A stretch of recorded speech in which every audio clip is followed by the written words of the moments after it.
Hello everyone and welcome to my YouTube channel. Today we are going to discuss about how to fix 3D wallpaper not working on your iPhone iOS 26. For example, if you want to set a 3D wallpaper on your iPhone iOS 26 and you see that it is not working on your iPhone iOS 26, so how you can fix that? For this, what you have to do, you have to simply watch this video completely. So without wasting any time, let's start the video. So first of all, what you have to do, you have to simply make sure that you are connected to a proper Wi-Fi and internet connection. And after that, what you have to do next is you have to simply go to settings, and here you have to simply go to general, and after that you have to scroll it down until you find the option of transfer or reset iPhone. And here you have to simply click on reset, and you have to reset all of your network settings. And here what you have to do, you have to simply check for the wallpaper settings.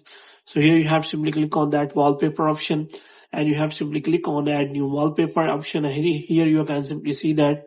So if you have any 3D wallpaper, then you can simply add it in your photos, and after that you can simply add it as your live as your 3D wallpaper. But if you do not have and you want to add it as live photo, then there is no option available, which means now iOS 26 doesn't support 3D live wallpaper, because that live photo option is missing. So you have to make sure about that. So hope you have liked this video. If you get more videos like these, you can subscribe our channel.